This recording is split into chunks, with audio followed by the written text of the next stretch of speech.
मानव मन जो कुछ कल्पना कर सकता है और उस पर विश्वास कर सकता है, उसे प्राप्त भी कर सकता है। नेपोलियन हिल का यह कथन सशक्त लगता है ना? लेकिन क्या होगा अगर मैं कहूं कि आज 21वीं सदी में ऐसे लोग हैं जो हिल की शिक्षाओं के साथ साथ बाइबिल के उन भजनों को लागू करके अमीर बन रहे हैं जिनके बारे में कुछ ही लोग जानते हैं? अजीब लगता है शायद, लेकिन क्या होगा अगर यह अजीब ही वह रहस्य हो जिसे अधिकांश लोग नजरअंदाज करते हैं और जो कर्ज में डूबे लोगों को आध्यात्मिक उद्देश्य से धन बनाने वालों से अलग करता है?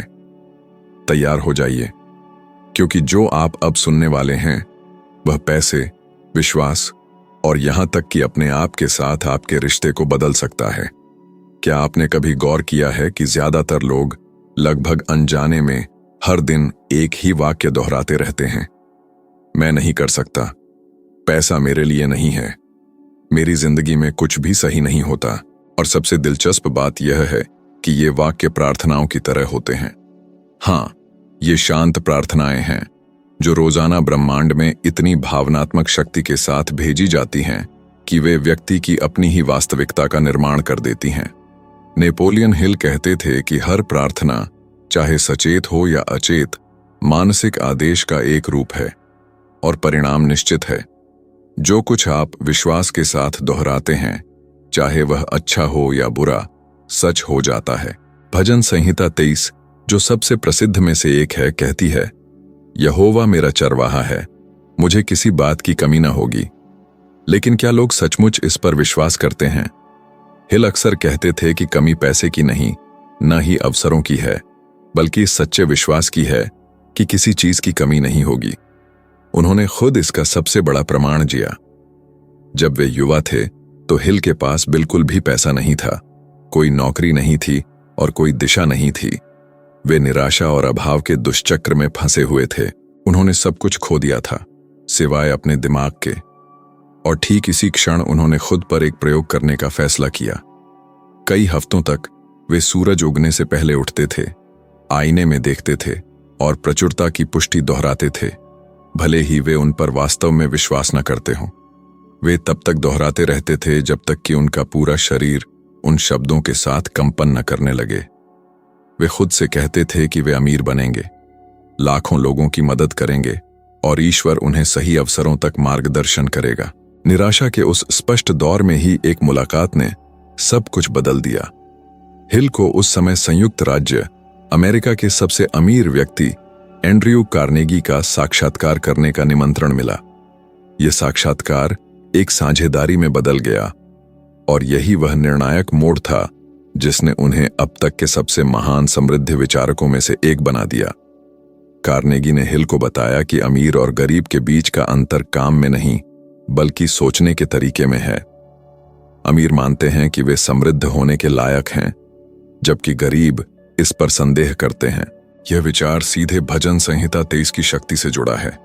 जब कोई मुझे किसी बात की कमी न होगी दोहराता है, लेकिन अंदर ही अंदर मानता है कि हमेशा कमी रहेगी, तो ब्रह्मांड शब्दों पर नहीं बल्कि भावना पर प्रतिक्रिया करता है। जो विश्वास महसूस नहीं किया जाता उसे सुना नहीं जाता। अब अपनी जिंदगी के बारे में सोचिए। कितनी बार आपने बहुत मेहनत की, बहुत काम किया, लेकिन ऐसा लगता था कि कोई अदृश्य चीज आपको समृद्ध होने से रोक रही है।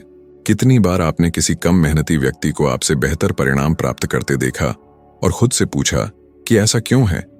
हिल का मानना था कि जवाब मन में है। वे कहते थे कि मन एक मंदिर की तरह है और हर विचार एक भेंट है। यदि आप भय अर्पित करते हैं तो आपको कमी मिलती है, यदि आप विश्वास अर्पित करते हैं तो आपको प्रचुरता मिलती है। आधुनिक न्यूरोसाइंस 100 साल से भी पहले हिल ने जो तर्क दिया था उसके समान ही कुछ साबित करता है। स्टैनफोर्ड विश्वविद्यालय के शोधकर्ताओं ने दिखाया है कि बार बार दोहराए जाने वाले विचार मस्तिष्क में ऐसे संबंध बनाते हैं जो संबंधित व्यवहारों और भावनाओं को मजबूत करते हैं। यानी रोजाना कमी वाले वाक्य दोहराने से मस्तिष्क के वे क्षेत्र सक्रिय होते हैं जो भय और पक्षाघात से जुड़े हैं, लेकिन विश्वास और प्रचुरता की पुष्टि दोहराने से मस्तिष्क का वह हिस्सा सक्रिय होता है जिसे प्रीफ्रंटल कॉर्टेक्स कहते हैं, जो योजना बनाने और सकारात्मक क्रिया के लिए जिम्मेदार है, जिसका मतलब है कि जब आप भजन संहिता 23 की प्रार्थना सच्चे दिल से विश्वास करते हुए करते हैं तो आप सचमुच अपने मस्तिष्क के कामकाज को बदल देते हैं। यह वही तंत्र है जिसका उपयोग नेपोलियन हिल ने गरीबी को समृद्धि में बदलने के लिए किया था। उन्होंने केवल विश्वास ही नहीं किया, बल्कि अपने मन को तब तक रीप्रोग्राम किया जब तक असंभव भी सामान्य न लगने लगे। अब कल्पना कीजिए कि यदि आप इसे केवल 1 सप्ताह के लिए लागू करें तो क्या होगा। लगातार 7 दिन, हर सुबह मोबाइल उठाने या समस्याओं के बारे में सोचने से पहले आप एक आईने के सामने खड़े हों, गहरी सांस लें और दोहराएं, यहोवा मेरा चरवाहा है, मुझे किसी बात की कमी न होगी। लेकिन किसी यांत्रिक प्रार्थना की तरह नहीं। हर शब्द को एक फरमान की तरह महसूस करें, एक ऐसा कानून जो आपके जीवन के बारे में बदला नहीं जा सकता। आंखें बंद करें और कल्पना करें कि मुझे किसी बात की कमी न होगी। आपके लिए क्या मायने रखता है? सुरक्षा, प्रचुरता, स्वास्थ्य, स्वतंत्रता की कल्पना करें। नेपोलियन हिल अक्सर कहते थे कि भावना रहित विचार केवल एक विचार है और भावना ही एक विचार को सृजन की शक्ति में बदल देती है। इसीलिए इस अभ्यास के दौरान यह महसूस करना महत्वपूर्ण है कि आप क्या कह रहे हैं। केवल दोहराने भर से काम नहीं चलेगा।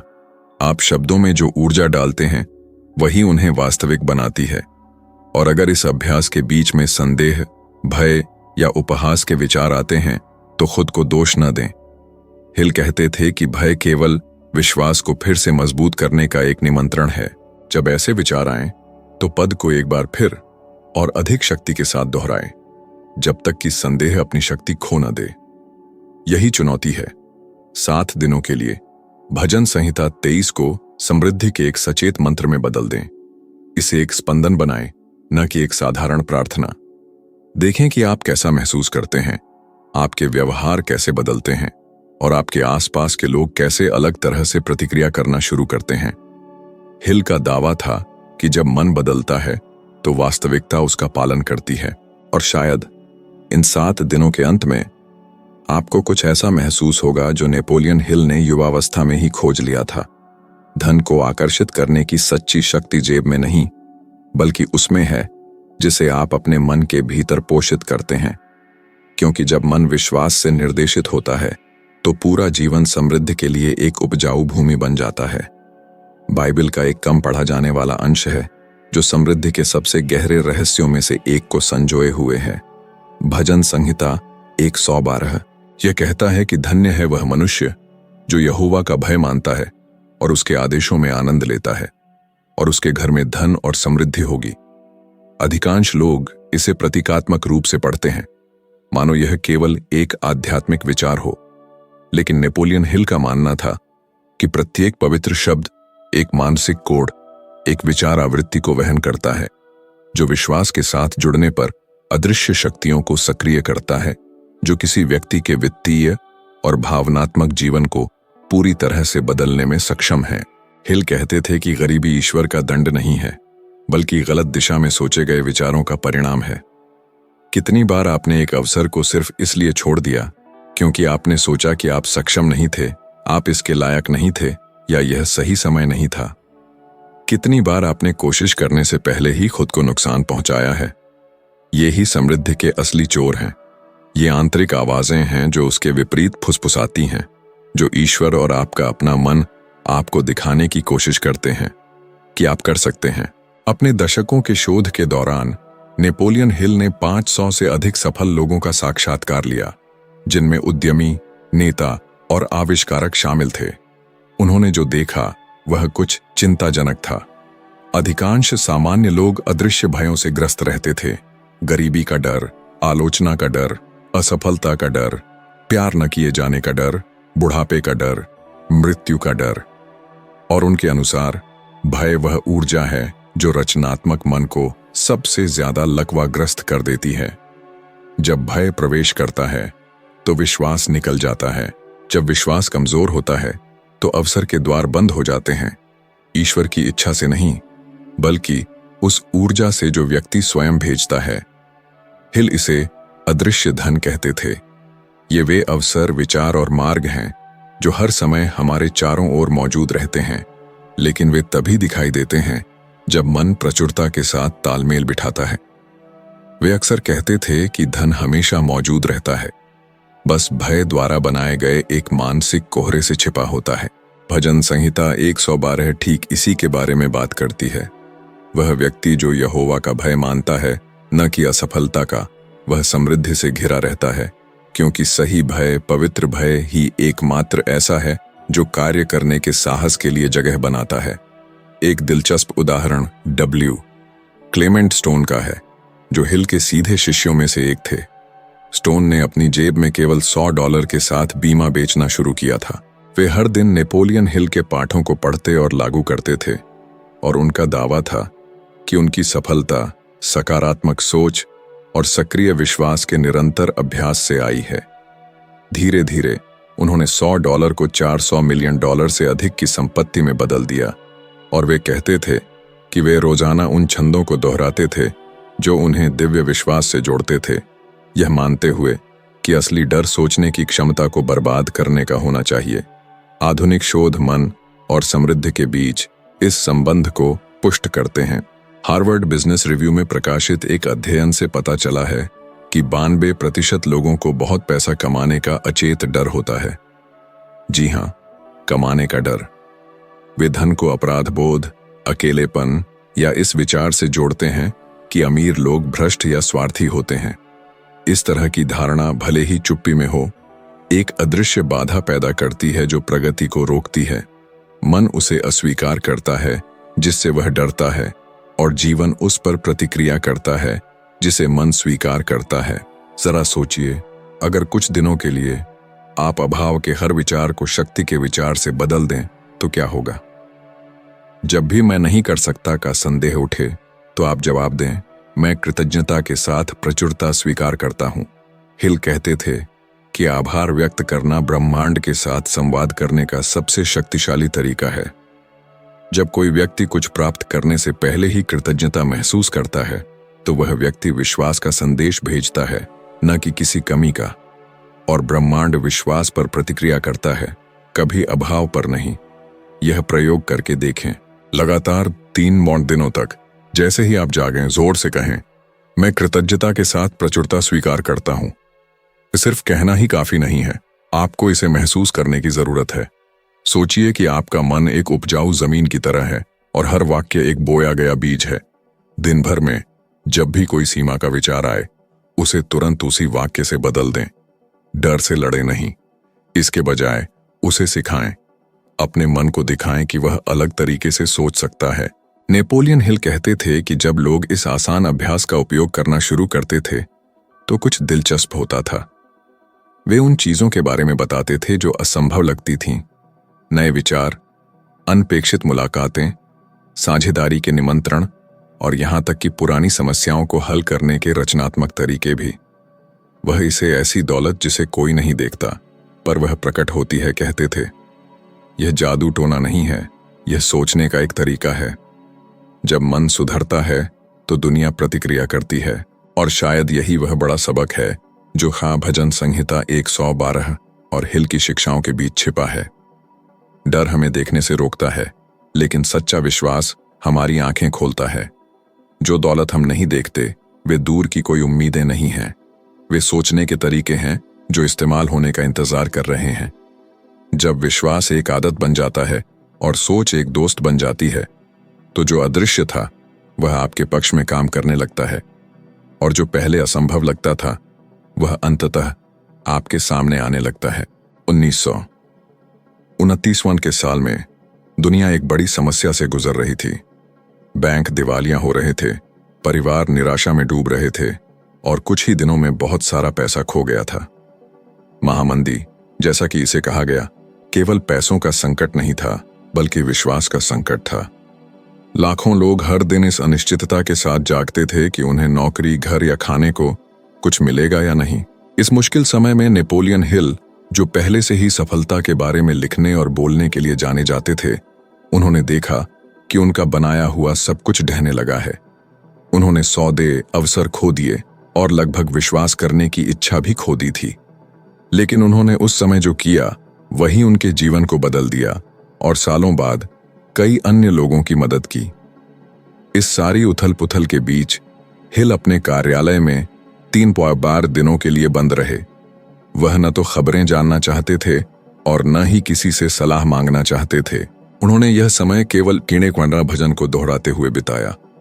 भजन संहिता 91, जो सुरक्षा और अटूट विश्वास की बात करता है।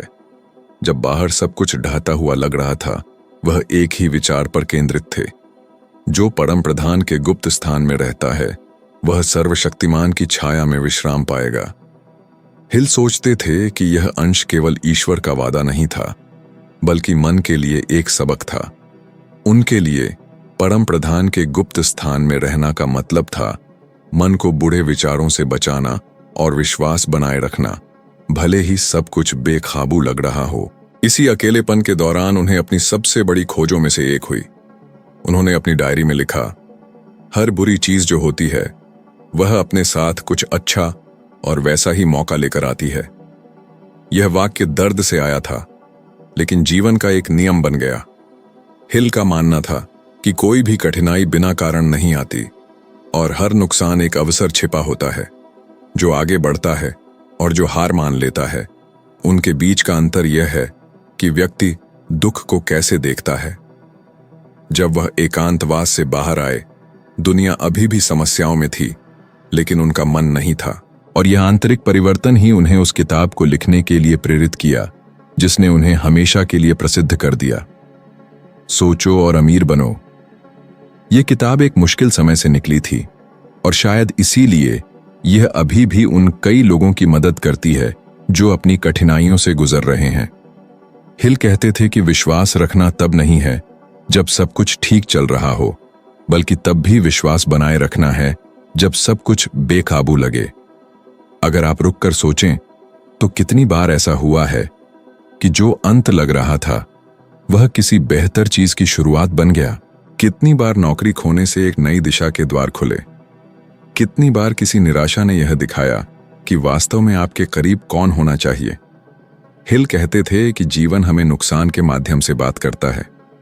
समस्या यह है कि ज्यादातर लोग सुनते नहीं। जो चला गया उस पर रोते हैं और ब्रह्मांड जो दिखाने की कोशिश कर रहा है उस पर ध्यान नहीं देते। सकारात्मक मनोविज्ञान के क्षेत्र में हालिया अध्ययनों से इस विचार की पुष्टि होती है। पेंसिल्वेनिया विश्वविद्यालय के एक शोध से पता चला है कि जिन लोगों को कठिनाइयों में अर्थ खोजने की आदत होती है, उन्हें पैसे और भावनाओं से संबंधित समस्याओं से आंतरिक रूप से बहुत अधिक चोट खाए बिना गुजरने की 70% अधिक संभावना होती है। यह ऐसा है जैसे मस्तिष्क दुख को सीखने में बदल देता है, जो बिल्कुल वही था जो हिल अनजाने में करते थे। वह समझते थे कि दर्द जब सचेत रूप से स्वीकार किया जाता है तो ज्ञान बन जाता है, लेकिन ऐसा करने के लिए साहस की आवश्यकता होती है। हिल कहते थे कि मन एक अच्छी जमीन की तरह है। यदि आप क्रोध बोते हैं तो उदासी काटते हैं, यदि आप कृतज्ञता बोते हैं तो शक्ति काटते हैं। और शायद इसी कारण से वह नुकसान के क्षणों में भी कृतज्ञता का अभ्यास करने की सलाह देते थे। उनके लिए कठिनाइयों के लिए आभार व्यक्त करना सबसे चतुर तरीका था उन्हें कुछ ऐसा बनाने का जो आपको आगे बढ़ाए। अब एक मुश्किल स्थिति के बारे में सोचें जिससे आप गुजर रहे हैं। यह पैसे, भावनाओं या आपके विश्वास से संबंधित हो सकती है। अपनी आंखें बंद करें और एक क्षण के लिए इस उलझन से परे देखने की कोशिश करें। खुद से पूछें, यह स्थिति मुझे क्या दिखाने की कोशिश कर रही है? हिल का मानना था कि सोचने का यह सरल कार्य एक समस्या की ऊर्जा को पूरी तरह से बदल सकता है। वह इसे समृद्ध मन का विश्वास परीक्षण कहते थे।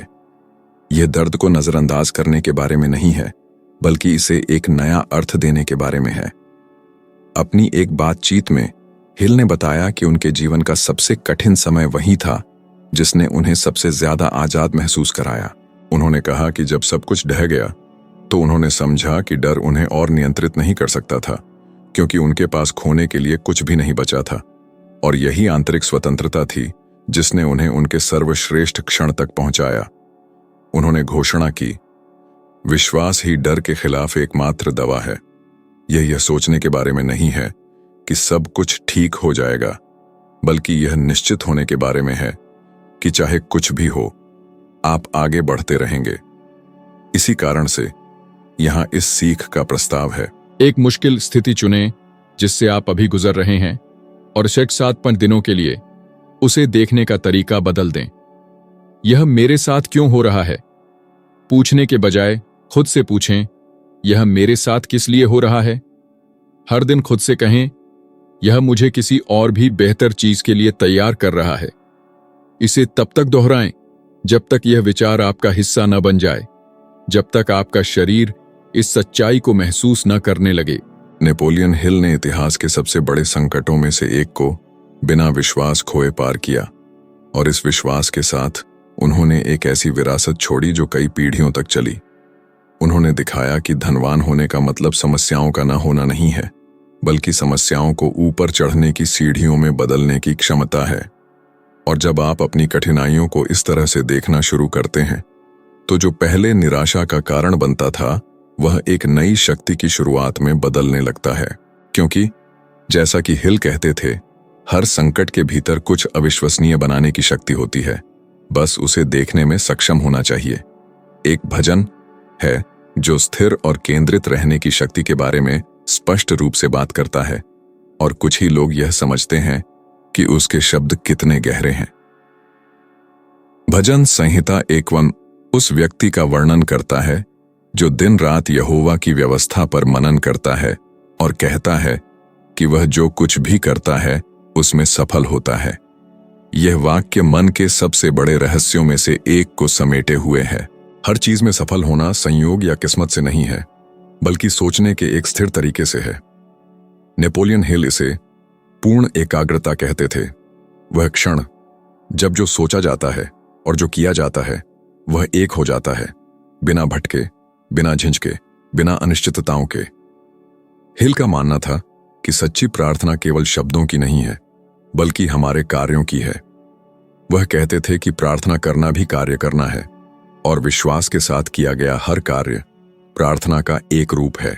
जब व्यक्ति एक लक्ष्य का पालन करते हुए सोचता है, मनन करता है और कार्य करता है, तो वह इतनी शक्तिशाली ऊर्जा पैदा करता है कि ब्रह्मांड उसके लिए काम करता हुआ प्रतीत होता है। यह भजन संहिता 51 की ही शिक्षा है। जो व्यक्ति अपने मन को एक महत्वपूर्ण लक्ष्य पर दृढ़ रखता है, वह मुश्किल समय में भी आगे बढ़ पाता है। हालांकि आज का जीवन इस शिक्षा के विपरीत हो गया है। लोग प्रार्थना करते समय बदलाव की मांग करते हैं, लेकिन उन्हीं आदतों, उन्हीं डर और उन्हीं चीजों से जुड़े रहते हैं जो उन्हें विचलित करती हैं। वे सफल होना चाहते हैं, लेकिन कई घंटे मान स्क्रीन देखते हुए, दूसरों के जीवन की कामना करते हुए और अपना खुद का निर्माण करना भूल जाते हैं। हिल कहते थे कि एकाग्रता सबसे शक्तिशाली प्रार्थना है जो मौजूद है, क्योंकि जिस पर आप ध्यान केंद्रित करते हैं वही आपके लिए मूल्यवान होता है, और जो आप मूल्यवान समझते हैं वह आपके भीतर बढ़ता है। इस विचार का एक उल्लेखनीय उदाहरण अमेरिकी हास्य अभिनेता स्टीव हार्वे का है। वह बताते हैं कि मशहूर होने से पहले उन पर बहुत सारा कर्ज था। वे अपनी ही कार में सोते थे और कई शर्मनाक परिस्थितियों से गुजरे थे। एक समय में उन्होंने रोज सोचो और अमीर बनो, थिंक एंड ग्रो रिच किताब के साथ साथ बाइबल के अंश भी पढ़ना शुरू किया। वे इन सिद्धांतों को एक आध्यात्मिक अभ्यास मानते थे, जिसमें काम, प्रार्थना और सीख को एक ही विश्वास के कार्य में पिरोया गया था। हार्वे अक्सर कहते थे कि वे अब भगवान से सफलता नहीं मांगते, बल्कि इतनी शक्ति मांगते हैं कि वे ऐसे कार्य कर सकें जैसे सफलता पहले ही उनके पास है। समय के साथ इस सोच ने उनकी जिंदगी बदल दी। जहां पहले वे केवल गलतियां देखते थे, वहां अब उन्हें अवसर दिखने लगे, और उन्होंने मनोरंजन जगत में सबसे मजबूत रास्तों में से एक बनाया। यह वह शक्ति है जो तब उत्पन्न होती है जब विश्वास और अनुशासन एक साथ आते हैं। हमारा मन जब एक लक्ष्य पर अडिग रहना सीख लेता है, तो अपने आसपास सब कुछ बदल देता है। येल विश्वविद्यालय के शोध से पता चला है कि जो लोग जानबूझकर ध्यान केंद्रित करते हैं, यानी जो अपने ध्यान को एक लक्ष्य पर निर्देशित करते हैं और अन्य चीजों से विचलित नहीं होते, उनके जीवन के किसी भी क्षेत्र में अधिकांश लोगों की तुलना में 40% अधिक बेहतर परिणाम प्राप्त करने की संभावना होती है। हिल ने दशकों पहले ही यह बात कही थी। एक केंद्रित मन सफलता को आकर्षित करता है, लेकिन इस रास्ते में एक और भी महत्वपूर्ण बिंदु है। हिल का मानना था कि ध्यान केंद्रित करने का मतलब सिर्फ किसी चीज पर ध्यान देना नहीं है, बल्कि उन चीजों को भी दूर करना है जो हमें बाधित करती हैं। उन्होंने बताया कि सोचो और अमीर बनो किताब लिखते समय उन्होंने निमंत्रणों को ठुकराया, पार्टियों से परहेज किया, उन दोस्तों को छोड़ दिया जो उन्हें भटकाते थे, और कई महीने केवल एंड्रयू कार्नेगी से सीखी बातों को समृद्धि के लिए एक संपूर्ण मार्गदर्शिका में बदलने पर केंद्रित रहे। उन्होंने कहा था कि जहां साधारण लोग भटकाव की तलाश करते हैं, वहीं असाधारण लोग एक दिशा की तलाश करते हैं। अब अपने जीवन पर विचार करें। आपने कितनी बार कुछ शुरू किया और उसे पूरा नहीं किया? कितने प्रोजेक्ट अधूरे रह गए? आपने खुद से कितने वादे किए और उन्हें पूरा नहीं किया?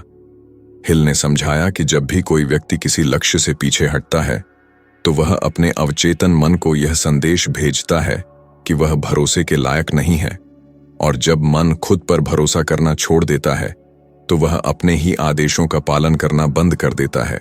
इसलिए अधिकांश लोग प्रार्थना करते हैं, लेकिन वास्तव में अपनी प्रार्थनाओं में विश्वास नहीं करते, क्योंकि अंदर ही अंदर वे जानते हैं कि वे जो चाहते हैं उसे बनाए रखने के लिए उनमें अनुशासन की कमी है। सच्चे विश्वास को निरंतरता की आवश्यकता होती है। भजन संहिता 1 में दिन और रात मनन करने का उल्लेख है, क्योंकि बदलाव किसी एक पल में नहीं, बल्कि हर दिन के अभ्यास से आते हैं। हिल इसे कर्म में प्रार्थना कहते थे। उन्होंने कहा कि जब भी आप जुनून के साथ खुद को समर्पित करते हैं, भले ही तुरंत परिणाम न दिखें, आप प्रार्थना कर रहे होते हैं। हर बार जब आप विश्वास के साथ कार्य करते हैं, भले ही आपको निश्चितता न हो, आप प्रार्थना कर रहे होते हैं। प्रामाणिक विश्वास चमत्कार के होने का इंतजार नहीं करता। वह ऐसे व्यवहार करता है जैसे चमत्कार पहले ही हो चुका हो। इस प्रकार इस शिक्षा में जो प्रस्तावित किया गया है वह स्पष्ट और शक्तिशाली है। एक लक्ष्य चुनें और 21 दिनों तक ऐसे जिएं जैसे वह पहले ही हकीकत बन चुका हो। उठें, काम करें और ऐसे व्यवहार करें जैसे आपने वह सब कुछ हासिल कर लिया है जो आप चाहते हैं। यदि आपकी इच्छा अधिक धन प्राप्त करना है, तो ऐसे जिएं जैसे आप पहले से ही वित्त को अच्छी तरह से संभालना जानते हैं। संगठित हों, योजना बनाएं, बचत करें, सीखने के लिए खुद को समर्पित करें। यदि इच्छा करियर बदलने की है, तो ऐसे व्यवहार करें जैसे आप पहले से ही नए क्षेत्र का हिस्सा हैं। अध्ययन करें, भाग लें, सहज महसूस करें। हिल इस रवैये को व्यवहार में विश्वास कहते थे, और कहते थे कि ब्रह्मांड उन लोगों का पक्ष लेता है जो यह दिखाने के लिए कार्य करते हैं कि वे विश्वास करते हैं। बहुत से लोग कृपा मांगते हैं, लेकिन कुछ ही लोग ऐसे व्यवहार को बनाए रखने के लिए तैयार होते हैं जो उन्हें आकर्षित करता है। स्टीव हार्वे, जो जमीन से उठकर आए थे, हमेशा कहते थे, मैं पैसे के लिए प्रार्थना नहीं करता, मैं विश्वास के साथ कार्य करता हूं। और यही कुंजी है। एक स्थिर विश्वास केवल आशा है। गति में विश्वास ही सब कुछ उत्पन्न करता है। नेपोलियन हिल ने इतना लंबा जीवन जिया कि उन्होंने यह देखा कि सबसे सफल लोग हमेशा सबसे बुद्धिमान नहीं होते थे, बल्कि वे होते थे जिनमें विश्वास में अधिक अनुशासन होता था। वे ऐसे लोग थे जिन्होंने प्रार्थना को कर्म में और ध्यान को जीवन के एक तरीके में बदल दिया। भजन संहिता एक ऐसे व्यक्ति के बारे में बात करती है, एक पेड़ की तरह जो पानी के पास लगाया गया है, जो सही समय पर फल देता है और जिसके पत्ते कभी नहीं सूखते। पेड़ दौड़ता नहीं, उसे जल्दी नहीं होती, वह बस मजबूत रहता है, अच्छी मिट्टी से पोषित होता है। ठीक इसी तरह अनुशासित मन भी होता है। वह बढ़ता है क्योंकि वह दृढ़ रहता है, और जब विश्वास अनुशासन के साथ जुड़ता है, तो समृद्धि अब एक दूर का सपना नहीं रहती, बल्कि एक ऐसा परिणाम होती है जो स्वाभाविक रूप से होता है। हिल ने जो सिखाया और भजनों ने कई सदियों से जो दिखाया है, वह यह है कि ईश्वर केवल मांगने वाले को कुछ नहीं देता, बल्कि उसे देता है जो योग्य बनता है। और यह तब होता है जब प्रार्थना केवल एक विशिष्ट कार्य न रहकर एक जीवन शैली बन जाती है। अब जबकि आपने इस विचार के महत्व को समझ लिया है, याद रखें कि जब तक आप कार्य करने का निर्णय नहीं लेते, तब तक कुछ भी वास्तव में नहीं बदलता।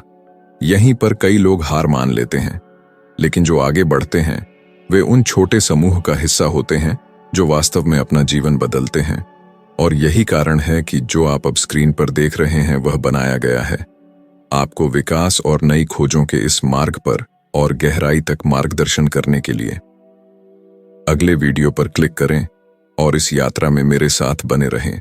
आप देखेंगे कि यहाँ का हर नया कदम आपको एक सच्चे, दृढ़ और स्थायी तरीके से बढ़ने में मदद करने के लिए डिजाइन किया गया है। मैं यहाँ आपको विचलित करने के लिए नहीं हूं, मैं यहाँ आपको बदलने के लिए हूं। यदि आप यहाँ तक आ गए हैं तो इसका मतलब है कि आप अगले स्तर के लिए तैयार हैं। मैं आपका वहां इंतजार कर रहा हूं।